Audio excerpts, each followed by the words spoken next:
তোমার নাম কি? কি মা? তুমি কি পারো? কিছুই পারি না। ভিডিও বানাইবা? হ। ভাইরাল হইবা? হ। মানুষের মাথায় হাত বুলাইয়া তা করে 3rd গ্রেড গল্প শুনাইবা? হ হ হ। হ্যালো বন্ধুরা, কেমন আছো সবাই? আশা করছি তোমরা সবাই ভালো আছো, আমিও ভালো আছি। তো এই বিষয়গুলো নিয়ে পরে আসছি। প্রথমে একটা কথা বলে নিই। গতকালকে আমি মন্দিরে আর মারিয়াকে নিয়ে জামাইষষ্ঠী স্পেশাল একটা ভিডিও বানিয়েছিলাম, যেখানে ওদের দুই জামাইকে অর্থাৎ অনুপম আর সোমনাথকে যেই টি শার্ট দেওয়া হয়েছিল ব্ল্যাক কালারের, সেটা নিয়ে আমি একটা কথা বলেছিলাম যে কিভাবে মন্দিরার মা এই একটা শুভ অনুষ্ঠানে কালো কালার দিতে পারলো। যে আমরা রং খুব মানামান্তি করি, তো সেই কারণের জন্যই বলেছি। তো যাই হোক, সেই বিষয়টা নিয়ে আমার একটুখানি মিসআন্ডারস্ট্যান্ডিং হয়েছে। আসলে সবার ভিডিও এখন সবসময় ফুল দেখা হয় না, ওই যে আমি বললাম, কারণ আমার নিজের সিচুয়েশন ভালো নেই। তো আমি ভেবেছি যে দিয়েছে সেই হয়তো কেনাকাটা করেছে। না, এরকম হতেই পারে যে মা যেতে পারছে না বা মায়ের হয়তো সামর্থ্য নেই, আমি কিনে দিলাম, মানে মেয়ে কিনে দিল, দিয়ে তারপরে মাকে দিল, বললো যে তুমি দিও। এরকমও হয় কিন্তু, ঠিক আছে? এরকম সেই মেয়েরাই করতে পারে, সেই সন্তানেরাই করতে পারে যারা কিনা প্রকৃত অর্থে বাবা মাকে ভালোবাসে বা বাবা মার সম্মানের দিকে যাতে কোনো আঁচ না আসে, সেই কারণে কিন্তু এই কাজগুলো করে। তো আমি শুনলাম যেটা, যে মন্দিরাই নাকি ওই শপিং করেছে। আমাকে তোমরা কমেন্ট করেছো যে মন্দিরাই শপিং করেছে, ওই টি শার্টগুলো মন্দিরাই এনেছে। আচ্ছা, এই ব্যাপার। আচ্ছা, মন্দিরা জেনে শুনে তার সোনা বোনকে কালো গেঞ্জি দিল, মানে সোনা বোনের বরকে। এর মধ্যে তো গন্ধ খুঁজে পাচ্ছি। হ্যাঁ মন্দিরা, কি ব্যাপার? তুমি তোমার বোনের প্রথম জামাই ষষ্ঠীতে তার বরকে তুমি কালো গেঞ্জি দিলে, আর কোনো কালার ছিল না? অন্য কোনো কালার দিতে পারতে না? তোমাদের দুই বোনের জন্য একই রকমের শাড়ি, বা বাবা মলমলে শাড়ি, খুব সুন্দর, গায়ের সঙ্গে লেপটে থাকে। আমি দেখছিলাম মিশোতে, এই ফ্লিপকার্টে দেখছিলাম, মিশোর থেকে সবসময় কেনাকাটা করি তো, তাই মিশো বেরিয়ে যায়। ফ্লিপকার্টে দেখছিলাম মলমলের শাড়ি 500-700 টাকা দাম, ঠিক আছে? ওই সেম শাড়ি, মানে মন্দিরা যে শাড়ি বিক্রি করে সেই সেম শাড়ি। এবার কোয়ালিটিতে পার্থক্য থাকতেই পারে, তো সেই কথায় আমি যাচ্ছি না। তো মলমলের শাড়ি পরেছে, তারপরে হচ্ছে তোমার ম্যাচিং তারপরে হচ্ছে তোমার বরদের উদ্দেশ্যে ম্যাচিং টি শার্ট এনেছে। যদিও বা সোমনাথেরটা একটুখানি ডিজাইন করা আর অনুপমেরটা প্লেন, যাই হোক কালার তো একই, দূর থেকে বোঝা যাবে না। এই ছিল তোমার মনে যে বোনের প্রথম জামাই ষষ্ঠীতে তুমি কালো গেঞ্জি উপহার দেবে। এইটা আমি এই কারণেই বলছি, কারণ মন্দিরার ইয়েটা আমি বুঝতে পেরে গেছি, লক্ষ্যটা আমি বুঝতে পেরে গেছি, কি কারণের জন্য ব্ল্যাক কালারের টি শার্ট দিয়েছে অনুপমকে। বলবো তোমরা কেউ খারাপ কিছু মনে করবে না তো আমাকে, যে তুমি কেন মন্দিরা সম্পর্কে এরকম বলছো? যেটা সত্যি সেটাই বলছি। ভেরি সুন তোমরা দেখতে পাবে, খুব তাড়াতাড়ি তোমরা দেখতে পাবে একটা ঘটনা ঘটবে, ঠিক আছে? তো সেই কারণের জন্যই কিন্তু এইরকম ব্ল্যাক কালারের, মানে ম্যাচিং দিয়েছে আর কি। সেটা হলো, আরে চাপ নিও না, শর্ট ভিডিও। এখন হচ্ছে তোমার দাদা বৌদির সঙ্গে ডিস্টেন্সটা অনেক বেশি বরাবরই ছিল। তারপরে আকাশ পাপড়ি নিজেদের মতন করছে, সবসময় অত দূর গিয়ে তারপরে শর্ট ভিডিও করা সম্ভব হয় না। যেহেতু এখন সোনা বোন সামনাসামনি পাশাপাশি চলে এসেছে, হাত বাড়ালেই বোনকে পেয়ে যায়, তো সেই কারণে ম্যাচিং এখনই কিনে নিল। খুব তাড়াতাড়ি দেখবা দুই কাপল মিলে, অর্থাৎ 4 জন মিলে শর্ট ভিডিও বানাচ্ছে। সেই কারণের জন্যই কিন্তু ম্যাচিং কিনেছে, আর কোনো কারণ আমার বলার ছিল না। আর একটা কথা যেটা কিনা আমি বলছি না, আমার মাথা ঠিক মতন কাজ করছে না, পয়েন্ট অর্ধেক ভুলে যাই বলতে, পরে আমার মনে পড়লো হ্যাঁ এই পয়েন্টটা তো বলার ছিল। এটা আমি জানতাম না যে মন্দিরা চয়েস করে এনেছে, বাট ওটা কিন্তু আমার মাথায় ছিল, যেটা এখন বলবো, যেটা কালকে আমি বলতে পারিনি। সেটা হলো, এক সময় তোমাদের মনে পড়ে কিনা জানি না, মারিয়ার মা বলেছিল যে জামাই ষষ্ঠীতে মন্দিরাকে তাদের বাড়িতে যাওয়ার কথা বলেছিল, ঠিক আছে? আমার 2 মেয়ে, তখন তো আর মন্দিরার মা এখানে ছিল না, তো জামাই ষষ্ঠীর জন্য মারিয়ার মা আগে থেকেই কিন্তু মন্দিরাকে বুক করে রেখেছিল। কিন্তু ভাগ্যের খেল দেখো যে মারিয়ার মা মারিয়ার প্রথম বছরের, মানে একমাত্র মেয়ের বিয়ের পরে জামাই ষষ্ঠীটা পর্যন্ত পালন করতে পারলো না। এবার দেখো মুসলিমদের মধ্যে জামাই ষষ্ঠী আছে কিনা আমার জানা নেই, কিন্তু যেহেতু মারিয়ার মা মন্দিরাকে বলেছিল যে জামাই ষষ্ঠী সেখানটায় করতে, সেই দিক থেকেই কিন্তু আমি বললাম, ঠিক আছে। তো যাই হোক, ভাগ্য এটাকেই বলে। আমি জানি না যে মারিয়া যেতে পারতো কিনা প্রথম জামাই ষষ্ঠীতে, বাড়িতে যেতে পারতো কিনা, বাবা মার জন্য উপহার টুপহার নিয়ে যেতে পারতো কিনা, হয়তো সেই পরিস্থিতি নেই, অথবা ভেবেছে যে ঠিক আছে চলো যখন পরিস্থিতি অনুকূল হবে তখন যাব। আর এখন দিদিভাইয়ের কাছে রয়েছি, তাই এখন দিদিভাইয়ের সাথেই জামাই ষষ্ঠী সেরে ফেলি, ঠিক আছে। তো সেই কারণেই হয়তো হয়নি। তো এই বিষয়টা আমি গতকালকে বলবো ভেবেছিলাম, বাট আউট অফ মাইন্ড হয়ে গেছে। তো যাই হোক, এই গেল মন্দিরাকে নিয়ে আমার কিছু বক্তব্য। এবার আসবো ঢেপি দিদিকে নিয়ে কিছু বলতে, ঠিক আছে।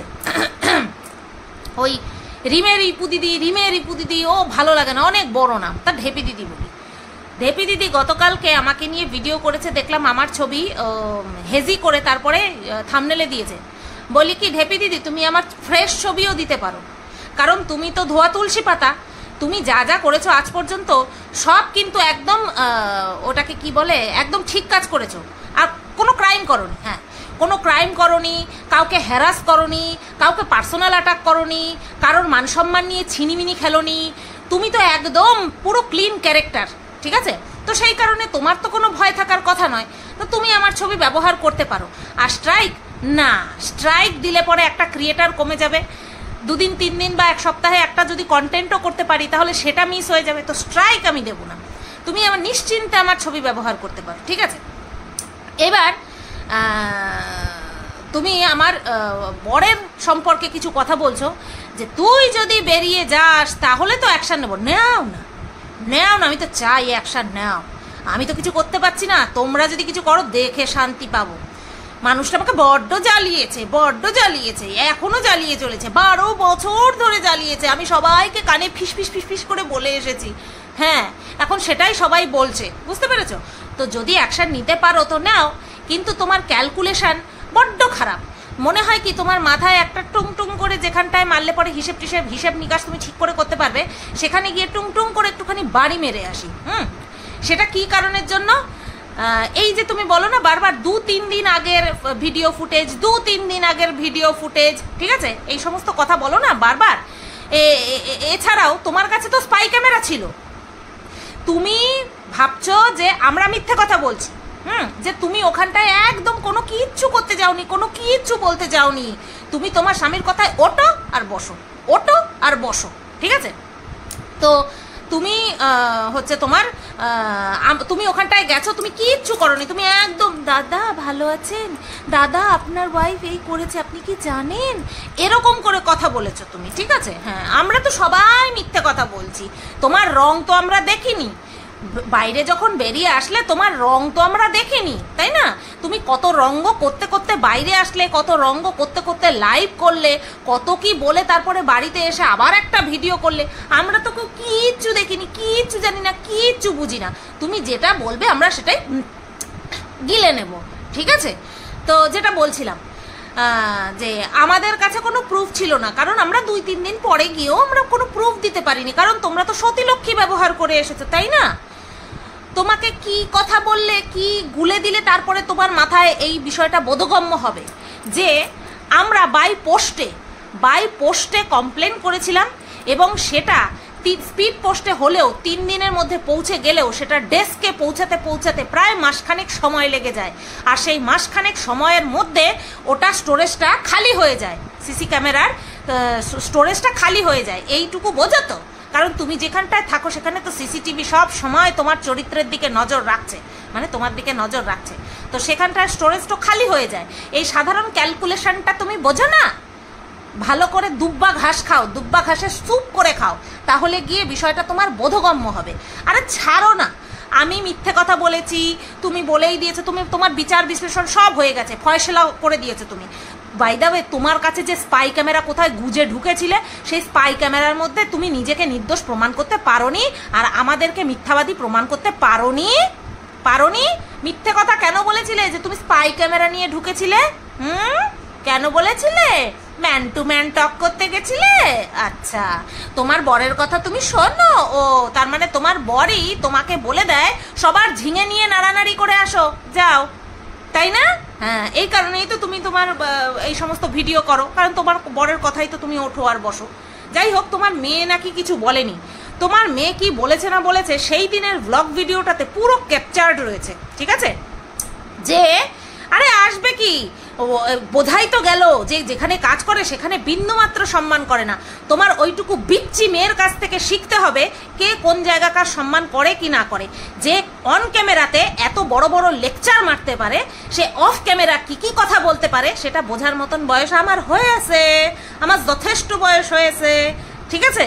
তো তোমার মেয়ে কি করতে পারে বা না পারে সেটা বাদ বাকিরা সবাই বলছে। তোমার মুখের উপরে দরজা দিয়ে দেয়, 1000 ঘন্টা মানুষকে ঢুকিয়ে নিয়ে, জেন্ডার ম্যাটার করে না, মুখের উপরে দরজা দিয়ে দেয়, এগুলো তোমার বাড়িতে যারা ছিল তারাই বলেছে। সুতরাং তোমার মেয়ের কিচ্ছা এখানে আর মানে মেয়ের সুনাম আর এখানে গাইতে বসো না, ঠিক আছে? এইবার আরও কি কি জানি কয়েছে, মনে নেই গো, মনে নেই। আমার বরের বিষয় মানে আমাদের পারিবারিক বিষয়টা নাটক কিনা, আমার মনে হয় কি এই যে যারা বলছে যে নাটক করছে নাটক করছে, আমার মনে হচ্ছে কি তাদেরকে ঘেঁটি ধরে মাথার মধ্যে ঠেকিয়ে ঠেকিয়ে তারপরে বলেছে বিশ্বাস কর এটা সত্যি, বিশ্বাস কর এটা সত্যি, এরকম একটা ভাব করছে সবাই, যেন আমি জোর করে বলছি বিশ্বাস করতে। বিশ্বাস না করতে হয় না কর, ঢেপি তোকে বলছি, বিশ্বাস না করতে হয় না কর। আমি কি তোকে গিলিয়ে দিচ্ছি নাকি? গেলাচ্ছি না তো, তোর তো যথেষ্ট বুদ্ধিশুদ্ধি আছে, তাহলে সেই বুদ্ধিশুদ্ধি দিয়েই বিচার কর, কর, করবি নেক্সট, বুঝতে পেরেছিস তো? আর এই অ্যাকশন প্যাকশনের কথা যে বলবি না, অ্যাকশন জ্যাকসনের কথা যে বললি না, ওটা তুই যত দূর পারিস নিতে থাক, যত দূর পারিস নিতে থাক। তোর ইহজীবন যেন এই আমাদের উপরে অ্যাকশন জ্যাকসন করতে করতেই চলে যায়, আমি সেটাই চাই, বুঝতে পেরেছিস তো? এদিক যাবি ওদিক যাবি সেদিক যাবি এই করতে করতেই যেন চলে যায়, আমি এটাই চাই, বুঝতে পেরেছিস? এভিডেন্সের কথা বলছিস না, ওই এভিডেন্স ছাড়া কেউ যদি কোনো কিছু করে তাহলে তাদেরকেও আইনের আয়তায় চলে আসতে হয়। সে যদিও বা প্রশাসনের লোক হোক না কেন, তাদেরকেও কিন্তু আইনের আয়তায় আসতে হয়, তাই না? তো তুই একটা বিষয় করেছিস, তুই একটা কমপ্লেন নিয়ে গেছিস, তোকে কিছুই জিজ্ঞাসা করলো না যে আপনার সঙ্গে আপনাকে কেন বলেছে। তুই একটা কমপ্লেন নিয়ে গেছিস এক জায়গায়, তো সে তুই যা বলছিস সে গদগদ গদগদ করে গিলে যাচ্ছে, তার কোনো প্রশ্ন নেই তোকে করার।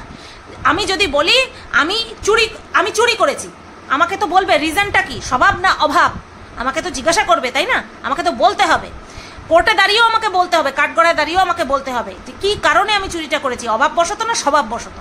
ঠিক তেমনি তুই যখন কমপ্লেন করতে গেছিলিস তোকে জিজ্ঞাসা করেনি যে আপনাকে কেন বলছে, আপনার তো নামও নেয়নি, আপনাকে কেন বলছে, আপনি কি কিছু করেছিলেন, তোকে সেগুলো কিছু জিজ্ঞাসা করেনি না। যাই হোক, তুই যেখানে গেছিলিস সেখানে যদি জিজ্ঞাসা করতো তাহলে হয়তো বলতো যে এই তো দুতরফা, এ তো একতরফা কিছু না, আপনি তো চুপ করেছিলেন না, আপনি আগে বলেছেন, তাই না? এরকমটাই তো হওয়ার কথা। যাই হোক, তোকে যদি তুই যেখানে গেছিস সেখানে যদি জিজ্ঞাসা নাও করে, যেখানে তারপরে যাবি মানে ওই কোর্টে আর কি, সেখানে তো অবশ্যই জিজ্ঞাসা করবে তোকে, তাই না? যে আপনাকে বলেছে, আপনাকে কেন বলেছে, আপনি কি কিছু করেছিলেন, আপনার সঙ্গে কিভাবে যোগাযোগ, আপনার সঙ্গে কি কোনো সম্পর্ক আছে, তখন তো তোকে উত্তর দিতে হবে, তাই না? তুই কম বলিস, একটুখানি বলেছিস, আমাকে একটুখানি বলেছিস, তাই না? মানুষে হ্যারাস করে, তুই তো একদম সাফ করিস সবাইকে, কারো গায়ে কাদা লেগে থাকলে তুই সাফাইওয়ালার ঝাড়ুদারের ভূমিকা পালন করিস, তো তুই সেগুলোই বলবি, তাই না? আমি চাই তোর এই অ্যাকশন জ্যাকশন খেলতে খেলতে তোর জনম চলে যাক, বুঝতে পেরেছিস? সারাটা জনম চলে যাক। আরও জানি কি কয়েছিল গো, বিশ্বাস করো আমার না মনে নেই, আমার মনে নেই। দাঁড়াও তো একটুখানি মনে করে নি। ও হ্যাঁ, এই একটা কথাই মানে এখন আমার বলার আছে, আর বাদ বাকি মনে পড়ছে না, মানে মনে পড়ার দরকারও নেই। মেনিমুখ বিটকেল বলছে, আমার বরকে মেনিমুখ বিটকেল বলেছিলিস না, তোর কি স্মৃতিশক্তি পুরোটাই গেছে? স্মৃতিশক্তি কি পুরোটাই গেছে? তোর বর যখন তোর সাফাই হয়ে ভিডিও করতে বসেছিল, তখন তোর পাবলিক ভিউয়ার্সরা তোর বরকে মেনিমুখ বিটকেল বলেছিল, বুঝতে পেরেছিস তো? আমি তো বলি শিম্পাঞ্জি, মুখ পোড়া হনুমান, আমি এইটা বলি, মেনিমুখ বিটকেল আমি বলিনি। তোর স্বীকার করতে অসুবিধা আছে কোনো, যে তোর ভিউয়ার্সরা তোর বরকে আচ্ছা করে জুতোর বাড়ি মেরেছিল? বিশ্বাস করতে অসুবিধা আছে? আচ্ছা বিশ্বাস করিস না, চল ভেবে নে আমিই বলেছি, তোর তো সব কিছু আমার দিকেই আসে, আমি বলেছি, চল এটাও ভেবে নে আমিই বলেছি। কিন্তু সবাই জানে যে দর্শকরা তোর বরকে এই নামটা এই বিশেষ নামে আখ্যায়িত করেছিল। তো যাই হোক, এই গেল ঢেপি দিদিকে নিয়ে আমার কথা। এবার চলে আসি, বহিন বহিন খেলেছিল, আমরা খেলেছিলাম, বহিন বহিন খেলেছিলাম, ঠিক আছে। তো সেটা হচ্ছে কি মাকে নিয়ে। হ্যাঁ, কি মা বলছে তুলসী তলায় দিয়ে বাতি বর বেছুনি, কিচ্ছু পারে না। নাম কি তোমার, নাম কি? কি মা, তুমি কি পারো? কিছুই পারি না, এরকম। কি মা হচ্ছে ঠিক সেরকম। কি পারে না? গান করতে না পারে না, ওই গান চালিয়ে চালিয়ে গোদওয়ালা গলাটা নিয়ে তারপরে রাক্ষসীর মতন হাসে আর ওই অ্যাক্টিং করে, ঠিক আছে। এই গেল একটা গুণাবলী। 2 নম্বর রান্নাবান্না। রান্নাবান্না কি করবে? রান্নাবান্না পারে নাকি?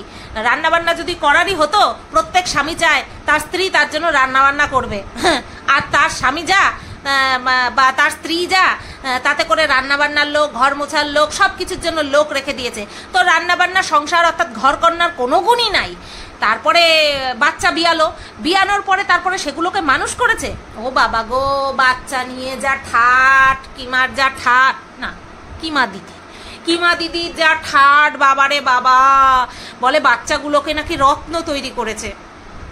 এরা যদি রত্ন হয়, বিশ্বাস করো, যারা কিনা দেশের নাম রসান করছে তারা নিজেদেরকে কি বলবে? তারা তো লজ্জায় শেষ হয়ে যাবে।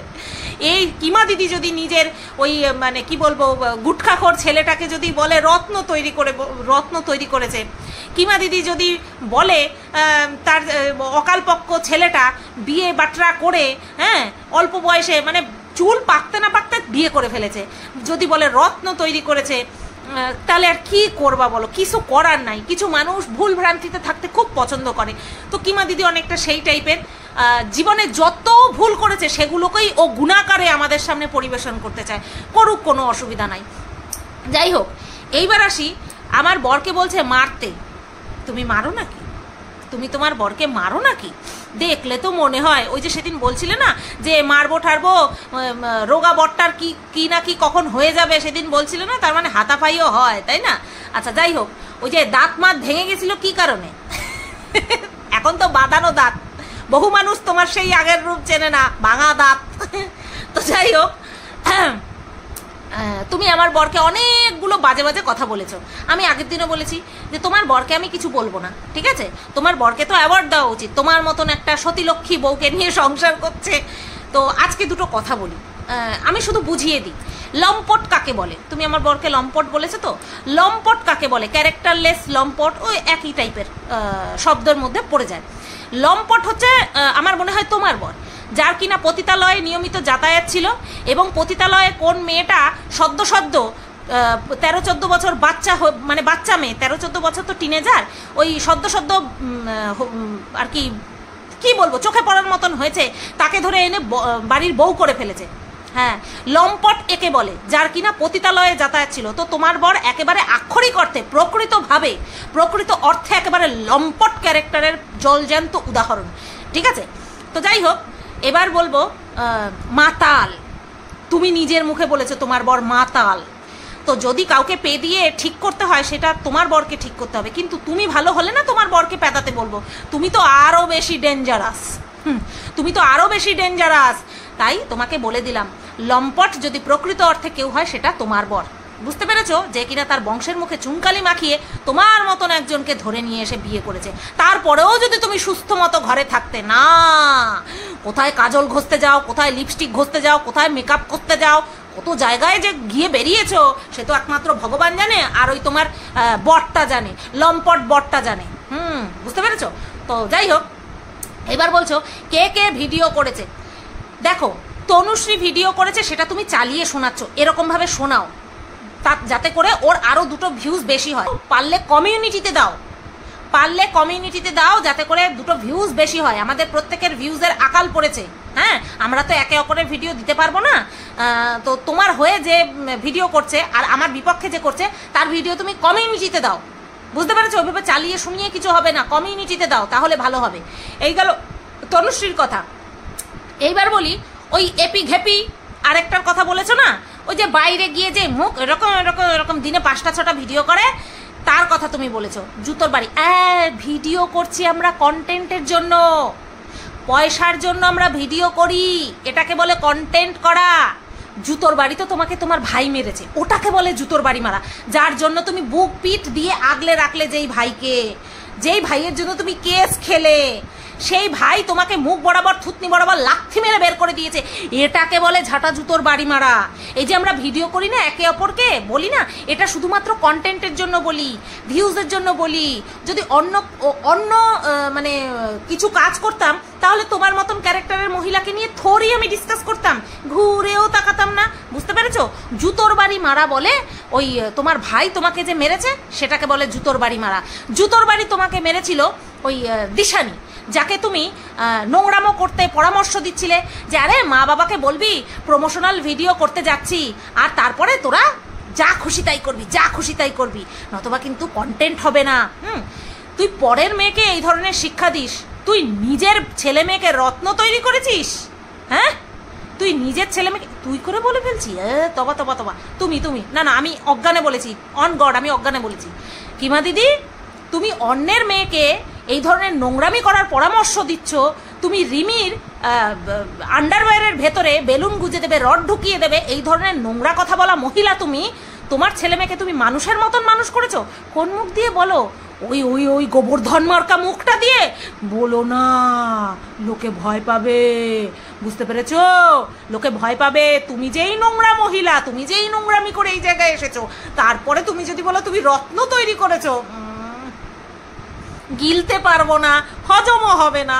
বুঝতে পেরেছো? তো যাই হোক, কিমা দিদি এরকম অজস্র কথা বলেছে। তারপরে বলেছে আমার সঙ্গে কেন দেখা করতে চেয়েছিলিস বল? আগের দিনের ভিডিওতে বলেছি, ওই যে ইমোশনাল হয়ে চোখের জল মিথ্যে মিথ্যে ফেলেছিলে না, ওটা দেখে আমি ইমোশনাল হয়ে গিয়েছিলাম। তাই ভেবেছিলাম একদিন দেখা করেই না, কি আছে। তার পেছনে কোনো উদ্দেশ্য ছিল না। যে তোমাকে খবরটা দিয়েছে তাকে একটুখানি জিজ্ঞাসা করো তো আমি কোনো উদ্দেশ্য তাকে বাতলেছিলাম কিনা, জিজ্ঞাসা করো তো। আমি জানি সে হয়তো ভালো মন নিয়েই বলেছে যে হ্যাঁ আমি বলতে বলেছি তার জন্য সে বলেছে, কিন্তু আমার তো কোনো খারাপ উদ্দেশ্য ছিল না। তুমি সেই দিন বললে যে ও আমার কেচ্ছাকালি তোমার আঁচলের তলায় ঢাকবো বলে, তারপরে বললে ও তোমার কাছে অনেক আছে তা আমাকে সাপ্লাই দেবে সেই কারণের জন্য। আবার আজকে তুমি কি বলছো, মানে গতকালকের ভিডিওতে তুমি কি বললে, ও নয়নতারাকে নিয়ে দেখতে যাই, নয়নতারাকে নাকি আমি দেখতে চাই। বাবা গো বাবা, আগের দুইটা কারণের পরিবর্তে আমি তাও কিছু বললা শোনাইতে পারছি, এই যেই কারণটা কইছে গো ওই কদাকার লোকটারে নিয়া না, সদাকার হইলে পরেও আমি এইভাবেই রিয়াক্ট করতাম, ঠিক আছে, এইভাবেই আমি রিয়াক্ট করতাম। তো তোমার ওই নয়নতারা, চুলের তারা, ঠিক আছে, যেই তারাই হোক না কেন তুমি গুজে রাখো, মনের মধ্যে গুজে রাখো। বুঝতে পেরেছো? ওই সমস্ত কথা বলবে না, একদম বলবে না। বুঝতে পেরেছো? একদম এই ধরনের কথা বলবে না, বলে দিলাম। এই সমস্ত নোংরা কথা বলে না। যত্র তত্র যেখানে সেখানের জিনিসে মুখ দেওয়া তোমার কালচার, তুমি ছোটবেলা থেকে দেখে এসেছো। এই এর কাস্টমার কালকে তোমার ঘরেই হয়তো, তোমার কাস্টমার হয়তো, মানে সাপোজ তুমি ওখানটায় আছো বলিনি, তুমি এরকম দেখে বড় হয়েছো, তাই তোমার মুখে বাধে নাই সব বলতে, ঠিক আছে, আমার ভাবতেও বাধে, তাই বলবে না একদম এই সমস্ত কথা। বাই দা ওয়ে, তোমার মেয়ের জন্য সম্বন্ধের কথা তুমি একেবারে জোর জোর করে এলান করে দিলে, আমাকে ধন্যবাদ জানালে না? আমাকে ধন্যবাদ জানাতে হতো, আমার কারণেই তো তুমি সবাইকে বলতে পারলে। আমি যদি না বলতাম তুমি তো খালি বলতে যে আমার মেয়ে বিয়েই করতে চায় না, আমার মেয়ে বিয়েই করতে চায় না, হঠাৎ করে তুমি সবার সামনে বলে দিলে, তাই না? সত্য কখনো চাপা থাকে না, ওই যে আরও মিম দেয় না, সত্য কখনো চাপা থাকে না, তো সেরকমই। বুঝতে পেরেছো? আমি জানতাম তুমি বলবে, তোমার দিদিভাই বলে না, আমি জানতাম, তো ঠিক সেরকম আমিও জানতাম তুমি বলবে হ্যাঁ হ্যাঁ দেখে দাও দেখে দাও, নাক নকশা খুব সুন্দর, গায়ের রং খুব পরিষ্কার না হলেও সুন্দর। তো যাই হোক, খুঁজে দাও খুঁজে দাও, ভালো একখানা ছেলে খুঁজে দাও। কিমা দিদির বাড়িতে যাবে, কথা না শুনলেই এরকম করে কথা বলবে, ঠিক যেরকম করে ভিডিও করে ঠিক সেরকম করে কথা বলবে, হ্যাঁ। আর যদি তেরি বেরি করে, কথা না শোনে, খিস্তি দিয়ে ভরিয়ে দেবে, খিস্তির পর খিস্তি দিয়ে ভরিয়ে দেবে। বাই দ্য ওয়ে, তুমি ওই এপি ঘেপির কথা বললে না, যে দিনে 5টা করে ভিডিও করে, সে না ওই মন্দিরা সোমনাথ যখন আমার বিরুদ্ধে কেস করার জন্য ম্যাডামের লাইভে উঠেছিল, তখন খুব জ্ঞান দিয়েছিল, খুব জ্ঞান, ওটাকে জ্ঞান দিয়েছিল না, খুব জ্ঞান মেরেছিল, ভীষণ জ্ঞান মেরেছিল যে সব কিছু ভুলে গিয়ে যখন ওরা দুজন সংসার করছে তারপরে কেন মানে আমাকে বলেছে কেন দিনের পর দিন রেকর্ডিংগুলো শুনিয়ে তারপরে ওদের মধ্যে অশান্তি বাঁধানোর চেষ্টা করেছিল। আর সেই দিন এই এপি ঘেপি কি করেছে, মন্দিরার সেই পুরনো কথাগুলো মনে করিয়ে মারিয়াকে অ্যাটাক করেছে। যেই মহিলা স্বামীকে বাদ দিয়ে পরপুরুষের বিছানা গরম করে সেই মহিলাকে সাপোর্ট করে সেই মহিলাকে দেখিয়ে মারিয়া তার চ্যানেল দাঁড় করিয়েছে। তো যেই মহিলার মুখে দুরকম কথা, দোগলা মহিলা, সে কি বললো না বললো, ঘন্টা ফারাক পড়তা হয়, আমার চুলের ফারাক পড়ে না, ঠিক আছে? ওই ধরনের মহিলা যতই আমার চ্যানেল মেনশন করুক না কেন, আমি তার ভিডিও দেখতে যাই না। বোঝা গেল? ভিডিওটা এই পর্যন্তই রাখলাম, বলার তো ছিল আরও অনেক কিছু। তো লম্পট স্বামীর বউ অর্থাৎ কিমা দিদিকে এইটুকু বলেই ক্ষান্ত রাখলাম। চলো সবাই তোমরা ভালো থেকো, সুস্থ থেকো।